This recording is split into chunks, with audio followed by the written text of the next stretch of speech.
Siapa nih yang kehamilannya sudah jelang HPL tapi belum ada juga tanda-tanda persalinan? Kalau kamu mengalaminya, video ini buat kamu.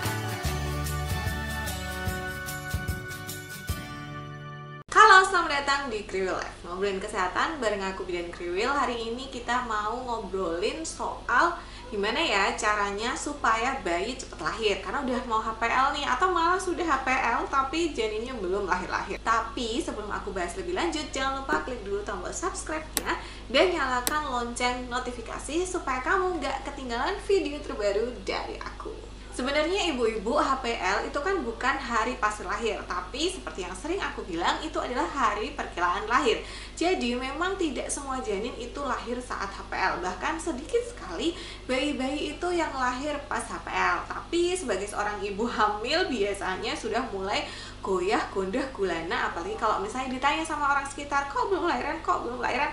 Nah, kali ini aku akan kasih tahu gimana sih caranya untuk memancing kontraksi. Tapi tentu saja ini tidak 100% pasti bikin kontraksi. Dan tentunya kalau misalnya kalian sudah lebih HPL, jangan lupa untuk konsultasi ke dokter supaya dicek gimana kondisi janin, plasenta, dan air ketubannya. Yuk langsung aja kita bahas satu persatu. Yang pertama adalah jalan kaki. Ini bisa jalan kaki biasa, tapi lebih disarankan untuk power walk atau jalan yang pakai power, pakai kekuatan. Jadi bukan jalan santai ala Putri Solo, tapi jalan yang kecepatannya itu semakin hari semakin kita tambah, jaraknya juga semakin lama semakin kita tambah. Tapi tetap ingat kemampuan diri. Jadi kalau misalnya udah terlalu lelah atau ngos-ngosan dengan kecepatan segitu ya, sebaiknya kecepatannya diturunkan. Jalan kaki ini bisa membantu supaya janin itu masuk ke dalam panggul, kemudian memberikan tekanan pada panggul sehingga merangsang hormon oksitosin yang nantinya akan menyebabkan kontraksi. Jalannya berapa lama Bu Bit? Yang dianjurkan minimal selama 30 menit. Tapi kalau dirasa 30 menit itu masih capean, boleh bertahap dari 15 menit, 20, 25, 30 menit. Kalau misalnya bisa lebih lama dari 30 menit itu lebih oke, tapi ingat tadi ya, dijaga kemampuan dirinya seberapa, jangan pernah memaksakan diri. Kalau ketika jalan kalian merasa kenceng-kenceng, kontraksi, sesak nafas, terus berkunang-kunang atau pusing, segera istirahat dan jangan lupa untuk bawa minum. Jadi kalau misalnya kencang-kencang atau pusing, istirahat dulu, minggir dulu gitu, terus duduk yang tegak, buka dadanya supaya ketika kita inhale itu oksigennya makin banyak yang masuk, dan jangan lupa untuk minum. Yang kedua adalah stimulasi puting. Jadi kalau misalnya kita stimulasi puting atau megang-megang atau malah membersihkan payudara yang terlalu berlebihan, itu memang bisa merangsang oksitosin yang memicu kontraksi. Itulah sebabnya kenapa membersihkan payudara saat hamil itu tidak boleh berlebihan. Dan rangsangan puting ini hanya boleh dilakukan kalau kehamilan kalian sudah di atas 37 minggu. Kalian bisa merangsang puting dipegang-pegang sendiri menggunakan tangan atau bisa juga menggunakan pompa ASI, tapi jangan berlebihan ya. Ini bisa dilakukan beberapa kali sehari, boleh 5-10 menit, tapi ingat jangan berlebihan karena nanti justru bisa menyebabkan kontraksi yang berlebihan. Bisa dilakukan kalau misalnya kayak sambil mandi atau misalnya sambil melakukan massage payudara atau sambil membersihkan payudara. Kan kadang putingnya itu kan kotor ya, ketika kita hamil tuh kadang ada hitam-hitamnya. Nah, bisa sambil dibersihkan sambil rangsang puting supaya ada kontraksi, tapi ingat tidak boleh berlebihan. Yang ketiga adalah dengan melakukan hubungan intim. Kenapa? Karena ketika melakukan hubungan intim, ketika ibu orgasme itu akan merangsang hormon oksitosin yang nantinya akan memacu kontraksi, dan sperma dari suami itu biasanya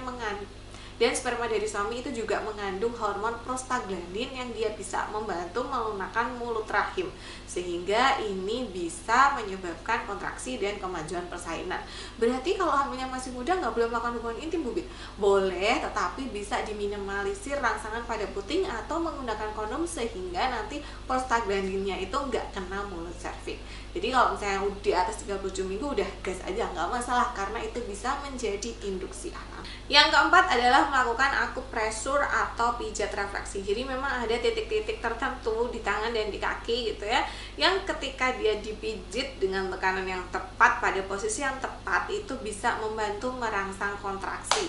Bisa juga kalau misalnya kalian mau melakukan spa ibu hamil atau pijat ibu hamil, karena ini bisa menyebabkan ibu menjadi rileks. Otomatis ketika ibu rileks, itu hormon oksitosin itu lebih mudah dirilis tubuh. Ketika hormon oksitosin dirilis tubuh, maka otomatis kontraksi pun bisa terjadi. Tapi tentunya silahkan lakukan pijat ibu hamil, refleksi atau acupressure ini hanya pada terapis yang sudah berpengalaman dan tersertifikasi. Jadi jangan asal-asalan, dan ingat bagian perut tidak boleh dipijat. Jadi kalau cuma punggung, bahu, kaki, tangan itu boleh, yang nggak boleh itu adalah bagian perutnya. Lalu ibu juga bisa melakukan gerakan-gerakan tertentu di senam hamil atau prenatal yoga. Kalian bisa cek playlist aku yang ini. Itu banyak sekali senam hamil, prenatal yoga yang bisa membantu percepatan penurunan kepala dan juga membantu untuk merangsang supaya persalinan atau kontraksi itu cepat terjadi. Biasanya gerakan-gerakan yang dilakukan itu yang memang membuka panggungnya, squat, terus posisi merangkak, cat cow position, kemudian bisa juga dengan jimbol. Nah, itu bisa kalian lakukan untuk membantu supaya janinnya cepat turun, cepat masuk panggul, dan persalinan cepat terjadi. Nah, itu tadi beberapa cara yang bisa kalian lakukan supaya persalinan itu cepat datang. Walaupun sebenarnya ingat ya, HPL bukan hari pasti lahir, tapi hari perkiraan lahir. Semoga bermanfaat, dan buat kalian yang menunggu gelombang cinta, semoga segera datang ya. Sampai jumpa di video selanjutnya. Bye!